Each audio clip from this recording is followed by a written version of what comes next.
Welcome to this episode of the FFF Show podcast. I'm Jim Hochberg, and Eva and I today are going to talk about something that's for your pastor. So if you're watching this on YouTube, pause, go call your pastor, have him load it up, and then come back to us, okay?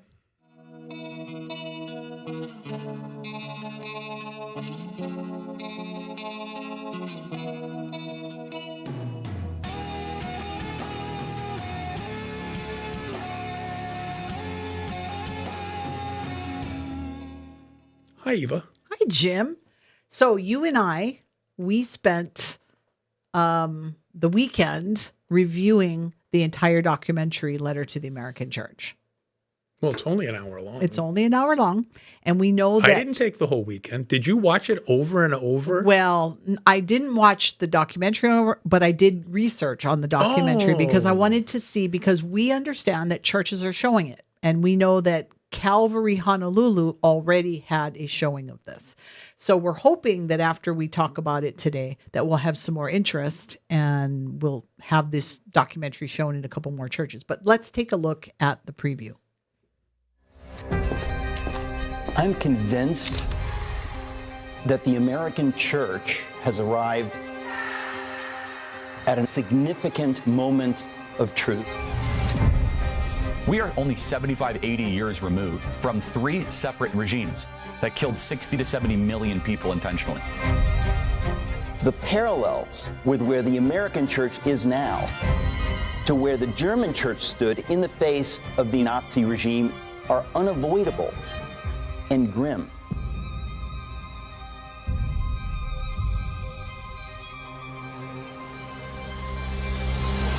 Churches need to understand really what Marxism is, which is to destroy the church, to destroy the Word of God. So if you capture the seminaries, you capture the pastors, you capture the laity, you capture the soul of the world. Christianity is not just about saying Jesus loves you and then going to heaven one day, but that there's a war that's raging. The church is weakening, which is why Marxism is ascendant in America today.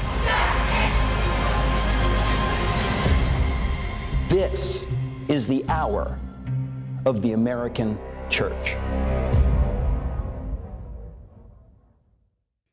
You believed in this so much that you actually bought a whole bunch of this book and you handed it out to pastors at our gala last year. Right? That's true. At your 25th anniversary. At our 25th anniversary. And it wasn't me, it was Hawaii Family Advocates. And what did you put in each of those books? You put a little sticker in there that said what? You remember?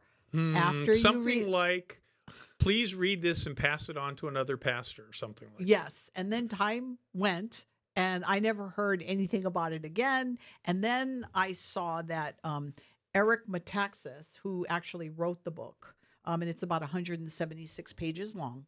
Big print. That doesn't take long to read. Yeah, and so he was through Turning Point USA was reaching out to churches to show the 1 hour documentary and then kind of do a call to action. Now, you and I on the last show we talked about the attacks against the churches, so there might be a little correlation between people not wanting to get attacked anymore, so they go silent. Right? Mm-hmm. They kind of go away in the shadows because they don't want to get attacked. And so that may be kind of what's happening, because we've also done a show on the worldview. That's true. And how the biblical worldview is now, what is that, 36%, I think? It was something very small. The Christian worldview. Yeah. So if you've got 36% of Christians worldview out there, then you've got a whole lot of, what is that, 74% of people that do not have a Christian worldview. And I know I've talked to people that they kind of see this rise of this Marxist mentality that's happening in schools, even in churches. And I think that people are starting to get concerned. And so this letter was basically written, or this book was written to pastors to kind of, in my opinion, he wanted to get them off their duff. Well, you got to remember that several years ago, Mr. Metaxas did a whole great big fat book on autobiography of Bonhoeffer. So he researched all about Bonhoeffer, who was a priest in Germany and opposed Hitler, while most of the church in Germany did not. And so he did all this research. He wrote this biography on Bonhoeffer, and then he's sitting around noticing that what's happening now in America is what Bonhoeffer lived through. And he's noticing, like in Bonhoeffer's time, big swaths of the pastorate in the church in America are silent. They're going along with what we talked about last time, the breaking of statues, the graffiti, the stealing of stuff from churches and all this kind of stuff by basically forces of the Antichrist. And so he put together this quick, I don't think it probably took him very long to write because he was already an expert on it from his Bonhoeffer biography. Do you think that pastors are going to read this? This is a very serious question.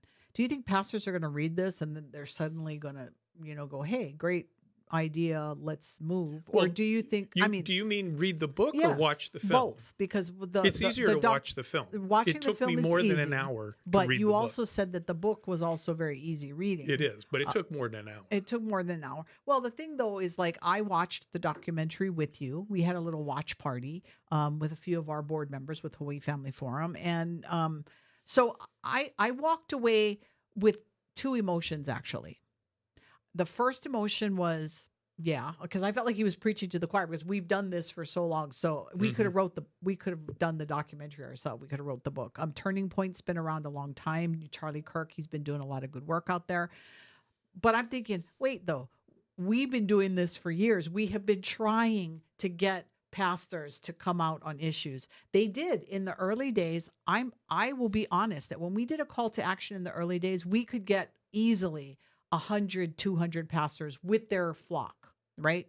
Now we're lucky if we get one pastor. That's true. And a handful of people. So my first thought was, okay, this is great, but is it going to make a difference? And I guess that's kind of where I'm coming from. It's like, do I think churches should show this? Sure. And if you're watching this and you actually went to the showing that was at Calvary Honolulu, comment below on whether watching the documentary changed your opinion, or if you're going to do something, or tell me if your church is now going to do something because you've watched the doc. That's what I want to. I want to hear that there's more than people just watching a great documentary or reading a good book. Well, and if you did not see the Calvary Honolulu showing and you would like to see it and you're not sure your church is going to show it, comment below. Let Eva know that you'd like to know when it is because you want to come too. And if you want to know more about it, go to lettertotheamericanchurch.com, or it might be .org. That's a good question. We'll put the link below for those of you watching on, because you can check it out and actually request a viewing. And my understanding is that if you're a church, they will provide it to you for free to show. To be fair, I read a couple of the reviews on the book, and there are some concerns that people have. Not any bad concerns like this is a bad book, don't get it. So it wasn't anything like that. And I drilled, you know me, I did I wanted to find. But I think that some of the concern is that, people put Bonhoeffer on a pedestal, and, he's not the greatest, evangelist that's ever come to earth. So I think there was some of that there's so much emphasis on Bonhoeffer. But you know why? It's because of the biography that preceded this book by the same author. Well, of course. And then, of course, I think that there were people that took issue to the way that he's coming like a hammer. I mean, there is no... Well, what he's saying is time is running out. Yeah. And if you think about it, combine your statistic of, in America, only 36% of the population, according to the survey, carry a Christian worldview. And we have to say the survey considers a Christian worldview to cover, I think it was 11 points. I forget now exactly. Because as we've talked about before, many, many, many times we have a partial Christian worldview that's blended with non-Christian worldview elements because we don't really even ponder what our worldview is. We kind of stumble through life making choices, and our worldview's a jumble of stuff. So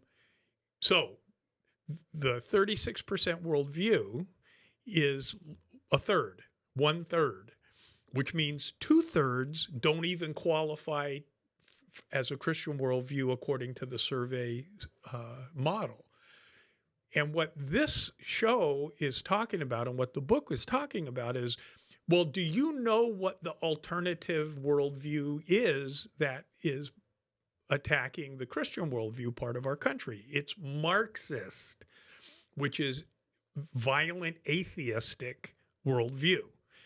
It is like the difference between Jesus and Satan. That's pretty good, Jim.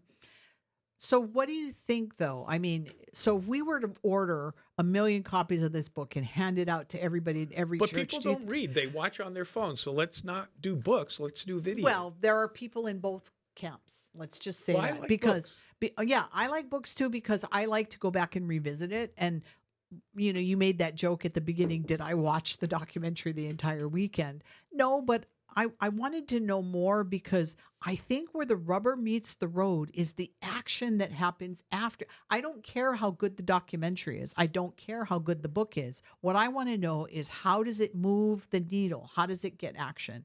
And here in Hawaii, there is just a way we do business. And I just don't know if hitting people over the head, and that's part of the reviews is that they felt like, and he is basically making a very strong statement. And so some people are going to read this and go, the purpose of church and the pastor is to bring people to a knowledge of Jesus Christ, not to hit me over the head on my political beliefs. And I have to be fair. I would not like to go to a church that all they do is preach about the political realm. I live and breathe the political realm, and I don't want it to always come from the pulpit, but I do think there's a place. But if you understand what happened in Germany based on the religion of the Jewish people by the millions that were killed,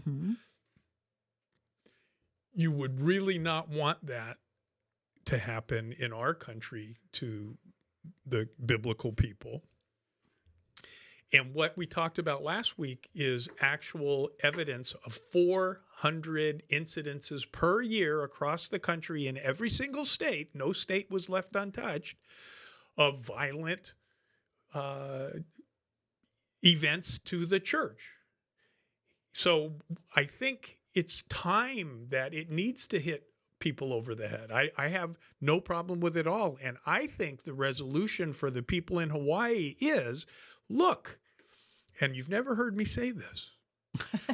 I know where you're going. Vote already. for people who are going to protect the rights of religious people. I just had this conversation because I went to the Capitol last week and I was there and I was talking to one of the representatives and I said, so this bill is going to pass and it's a problematic bill. And this representative agreed, yes, we know this, but we both agreed that it doesn't mean that you stop weighing in on it or that you stop trying to stop it. But what needs to happen, Jim, is we need to stop electing people we have to lobby. No, exactly. That's what I'm saying. And that's what you're saying. So I'm agreeing with you. So I'm hoping that we show this film, a whole bunch of pastors and non-pastors come, and afterwards we can have a discussion about what to do next.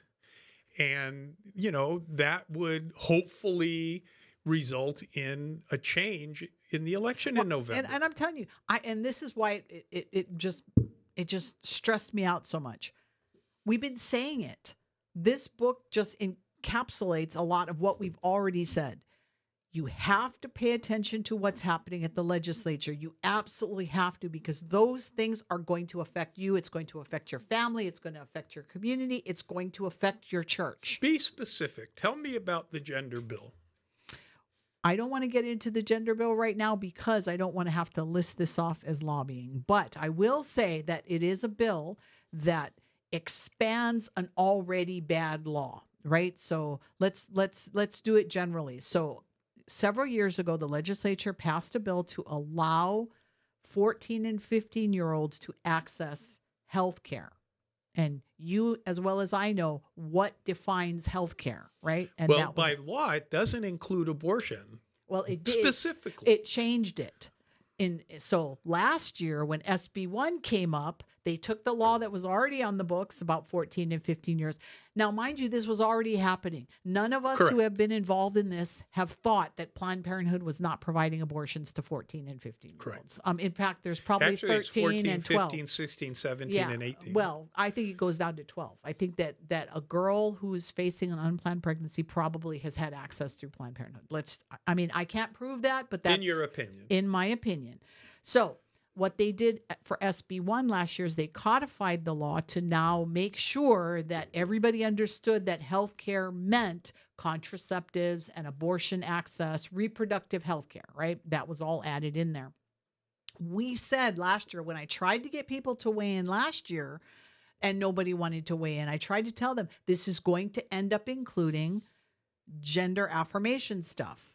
And that's exactly what happened this year. So, of course, when the bill came up this year, and again, I tried to get people, and I don't think, Jim, and I'm going to be very clear about this, I don't think it's because people don't care about the issue. The ones that knew about it are just tired. I think that people feel like it's a lost cause.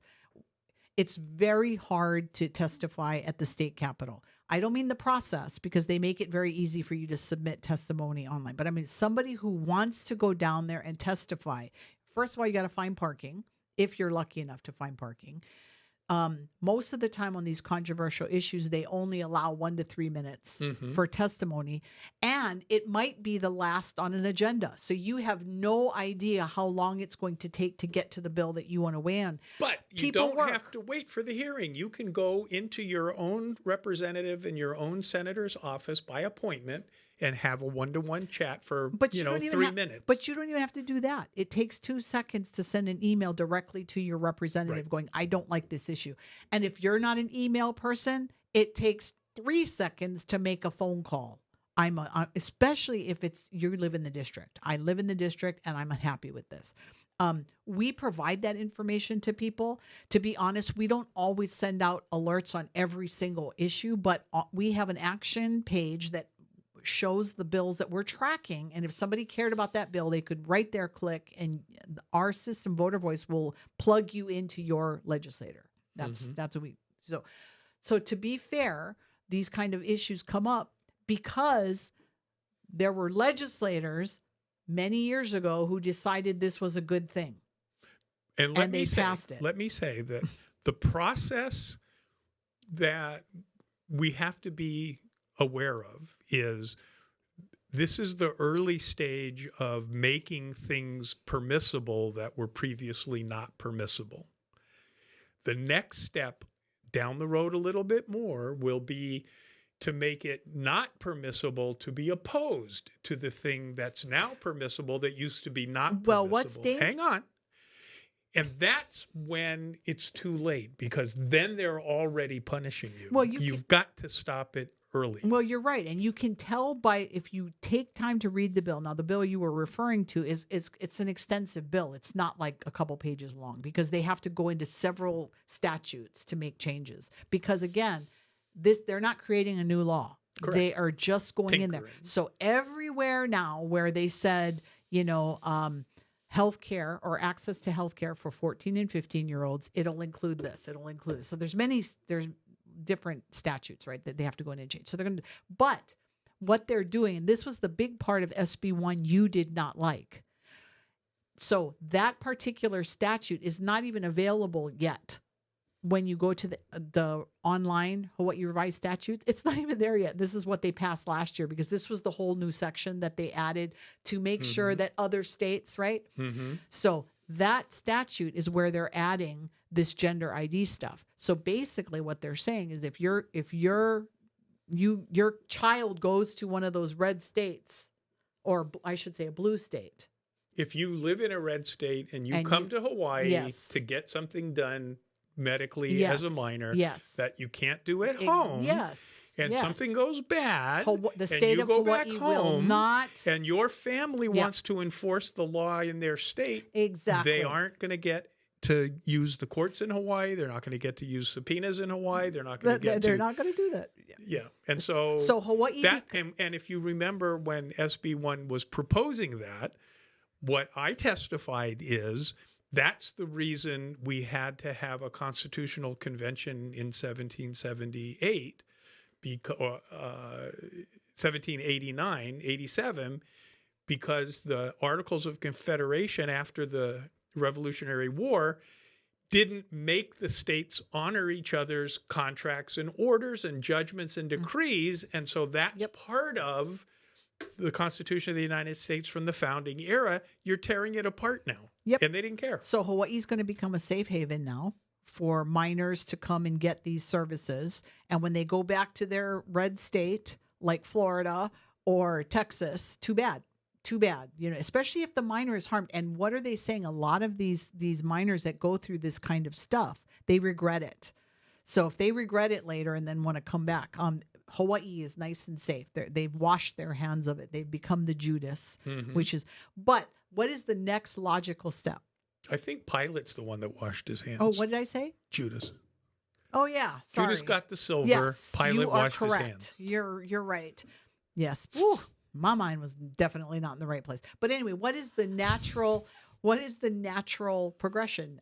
So if they're going to allow people to come here and do this and not go after their states, at some point they're going to say, you, Mr. Hochberg, you're not letting your child do it. Sure. That's what they're already doing in some states. Yeah. So they're going to be able to say, take your kid. You're not allowing it, so we're going to have to let this kid. So I actually had somebody write in, does this mean this? And I think that even though it's not specific in there, I do think it means that. I do think that if a 14 or 15 year, because how they define it in the statute, and I'm not an attorney, but how they define it in there is a minor who's not under the care of an adult. Now, if your child says to their teacher, I want to get this surgery or this hormones and my parents won't let me do it, and that child now goes to stay at someone else's house or runs away, they are now not under the care of their parents. So I think that they could There's make no that time limit at that? No, It doesn't no, have to no, be no. for some certain No, minimal it does period not. of time? No, it does not. And that's the argument we had when the bill was originally passed. That was the question we asked.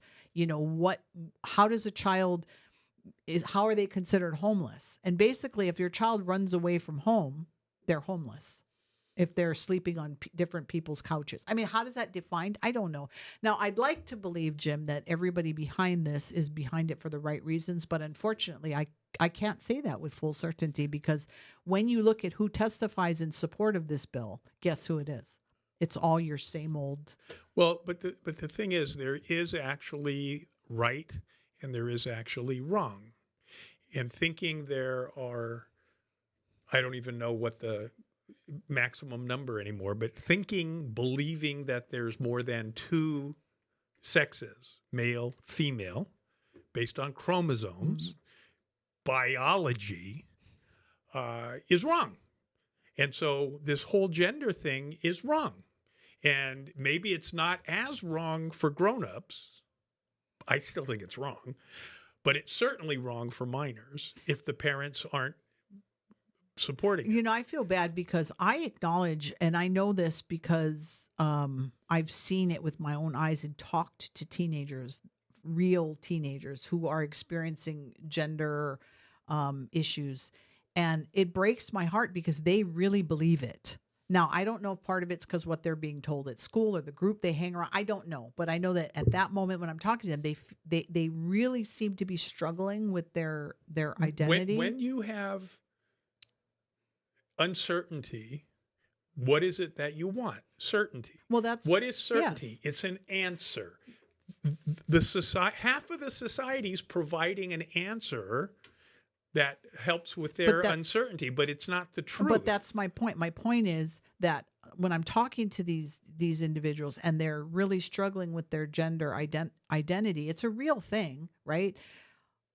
But I don't know that they're going to be feeling this way in 2 years or 3 years, and or a month and a half. So I don't want to just jump in there and say yes. Let's provide medical things that are going to change whatever. But the other thing too is, what law did Hawaii pass a couple of years? So if somebody's struggling with their gender identity, they're truly struggling, guess what kind of counseling they're going to get, Jim? Affirmation. Yes. That's only right. affirmation. Only affirmation. That's why some detransitioning there were young people that transitioned and then they figured it was terrible, so they detransitioned. They're suing now in America for having violated the reparative therapy, the conversion therapy, because they were converted from their original sex to the new one, which they didn't like. And so, I mean, this is great stuff. Well, isn't it interesting that back when we were fighting the conversion therapy bill, that's what they were saying that we were doing, right? Is Right. that we were forcing people to change or whatever. I saw recently a clip of a pastor who was going around asking people on the street, you know, do you believe that people should be able to access however they gender or whatever? And the person said, well, yes. And they go, what if that person wants to be a Christian and their parent is an atheist? Should they be allowed to choose? And the person said, no. And I was thinking, that's interesting. I mean, let's at least be, let's, you know, be congruent in what we believe. But okay. So what is the call to action? Is there a call to action? Well, I think we want to show the video. And I think we want it's a letter to the American church run by clergy. So we want clergy to sign up and come to this thing and really plan on sticking around to discuss it personally, Yep. maybe in small groups of participants, and maybe even have accountability to the people in your small group after you leave. So we actually have to make something different. Yeah, let's talk about what the action could be after it, you know, because it might be different for every church, right? You might have some churches that want to really energize and get involved at the legislature. You might some that really want to get involved in the election somehow. Now, legally, because as a C3, there's certain limitations you have. But to be fair, let's go in and watch the documentary. First Amendment doesn't require the church to be silent. I know, that's a whole nother show, which as we move closer to the elections before you leave, we'll tap into your brain about that. But the point is that we want to be able to plug in with you on what's going to make get the most bang for the buck at your church. So make sure you like this video, share it, subscribe, hit that notification button so you know every time we upload a new video. And stay tuned. Jim and I will see you all again in 2 weeks. In 2 weeks? In 1 week. So what we want you to do, though, is take this video to the person that has the most access to your pastor. Whoever on his staff or her staff can have them sit down and watch this show so that they know about this movie. We'll see you all next week. Mahalo, everybody. Aloha.